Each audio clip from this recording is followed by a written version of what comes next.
क्या आपको अभ्यास की ताकत पता है? निरंतर अभ्यास से किसी भी बड़े से बड़े लक्ष्य को कैसे पाया जाता है। आज की ये प्रेरणादायक कहानी इसी को दर्शाती है। दोस्तों, बात है पुराने जमाने की। तब ना स्कूल होते थे और ना ही किताबों से भरी अलमारियां। बच्चे अपनी पढ़ाई के लिए गुरुकुल जाया करते थे। वहाँ बच्चे गुरु जी के आश्रम में रहते, रोजमर्रा के काम करते, गाय चराते, लकड़ियाँ बटोरते और साथ ही पढ़ाई भी किया करते थे। ऐसे ही एक कहानी है वरदराज की। वरदराज भी अपने गांव से गुरुकुल भेजा गया, जैसे बाकी बच्चे जाते थे। वो भी वहां पहुंचकर अपने बाकी साथियों में घुल मिल गया। सब साथ खेलते खाते, आश्रम का काम करते। लेकिन एक ही जगह थी जहां वरदराज अपने दोस्तों से बहुत पीछे था, और वो थी पढ़ाई।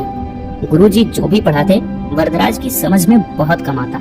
अक्षर, श्लोक, अर्थ सब कुछ उसके लिए उलझे धागों जैसा था। गुरुजी समझाते समझाते थक जाते, मगर वरदराज के सिर पर तो मानो बात ही नहीं चढ़ती। धीरे धीरे उसकी हालत ऐसी हो गई कि आश्रम के बच्चे उसे ताने मारने लगे। कोई उसे मंद बुद्धि कहता, कोई कहता तू तो कभी कुछ नहीं सीख पाएगा। वक्त बीतता गया, साल खत्म हुआ। उसके सारे साथी अगली कक्षा में चले गए, लेकिन वरदराज वहीं का वहीं रह गया, अकेला, उदास और टूटा हुआ। आखिरकार एक दिन गुरुजी ने भी हार मान ली। उन्होंने वरदराज को बुलाया और कहा, बेटा वरदराज, मैंने हर तरह से कोशिश कर ली, पर लगता है विद्या तुम्हारी किस्मत में नहीं है। तुम्हारा वक्त यहाँ बर्बाद हो रहा है। तुम घर चले जाओ और अपने माता पिता के काम में हाथ बटाओ, खेती बाड़ी करो, शायद वही तुम्हारे लिए सही रहेगा। गुरुजी की बात सुनकर वरदराज के दिल पर मानो पत्थर रख दिया गया हो। उसकी आंखें भर आई। उसने सोचा, शायद गुरुजी ठीक ही कहते हैं, पढ़ाई तो मेरे बस की बात नहीं। वो भारी कदमों से अपने गाँव की ओर चल पड़ा। दोपहर का वक्त था, सूरज सिर पर आग बरसा रहा था। वरदराज को बहुत प्यास लगी। वह चारों तरफ देखने लगा, कहीं पानी मिल जाए। तभी उसने देखा थोड़ी दूर पर कुछ औरतें कुएं से पानी खींच रही थी। वो जल्दी जल्दी वहां पहुंच गया। कुएं के पास उसने देखा कि पत्थरों पर गहरे निशान पड़े हुए थे।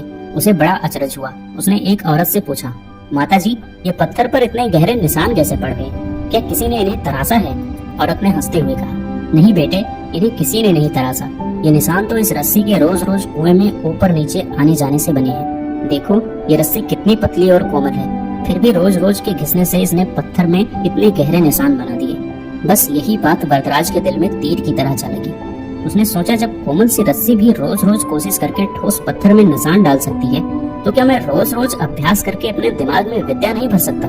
उसकी आंखों में नई चमक आ गई। अब वरदराज को यकीन हो चला था कि लगातार मेहनत से नामुमकिन भी मुमकिन हो जाता है। वरदराज ने वही कुएं के पास फैसला किया, मैं हार नहीं मानूंगा। मैं वापस जाऊंगा गुरुकुल और तब तक कोशिश करता रहूंगा जब तक सीख ना जाऊं। वो फौरन वापस गुरुकुल लौट गया। उसके लौटते ही सब हैरान रह गए। गुरुजी ने पूछा, बेटा वरदराज, तुम फिर क्यों लौट आए? वरदराज ने आत्मविश्वास से कहा, गुरुजी, मैंने रास्ते में एक कुआं देखा। वहाँ रस्सी के रोज रोज घिसने से पत्थर में निशान पड़ गए थे। तो मैंने सोचा कि अगर पत्थर पर निशान पड़ सकते हैं, तो लगातार अभ्यास से मेरे दिमाग पर भी विद्या की छाप जरूर पड़ सकती है। गुरुजी, मुझे एक मौका और दीजिए। मैं मेहनत करूंगा, रोज करूंगा और तब तक करूंगा जब तक सीख ना जाऊं। गुरुजी ने उसकी आंखों में एक अलग चमक देखी। उन्होंने कहा, वरदराज, यही तो असली विद्यार्थी की पहचान है, हार ना मानना। चलो फिर से शुरुआत करते हैं। इसके बाद वरदराज ने दिन रात एक कर दिया। सवेरे सबसे पहले उठता, गुरुजी के पास बैठता, सवाल पूछता, रटता, समझता, फिर भी गलती होती फिर पूछता। उसके साथी पहले उसे मंदबुद्धि कहते थे, वही अब उनकी लगन देखकर तंग रह गए। धीरे धीरे वरदराज की पढ़ाई में पकड़ मजबूत होने लगी। उसे श्लोक याद होते चले गए, व्याकरण की गुत्थियां सुलझने लगी। कुछ ही सालों में वरदराज, जो एक वक्त मंदबुद्धि कहलाता था, इतना बड़ा विद्वान बन गया कि उसकी ख्याति दूर दूर तक फैल गई। उसने संस्कृत व्याकरण की महान किताबें लिखी, लघु सिद्धांत कौमुदी, मध्यम सिद्धांत कौमुदी, सार सिद्धांत कौमुदी और गीवाण पद मंजरी। आज भी विद्वान उनके नाम का आदर करते हैं। दोस्तों, वरदराज की कहानी हमें एक बहुत बड़ी बात सिखाती है, अभ्यास से बड़ा कोई चमत्कार नहीं। कभी मत सोचो कि तुम किसी चीज में कमजोर हो। अगर वरदराज हार मान लेता तो शायद दुनिया कभी उसका नाम नहीं जानती, लेकिन उसने ठान लिया और कर दिखाया। इसीलिए याद रखना दोस्तों, मेहनत करो, रोज करो, धैर्य रखो और दुनिया को दिखा दो कि तुम क्या कर सकते हो। और अंत में मैं यही कहना चाहूंगा, किस्मत के भरोसे मत बैठो, मेहनत करो, फिर देखो पत्थर भी मोम की तरफ पिघल जाएंगे।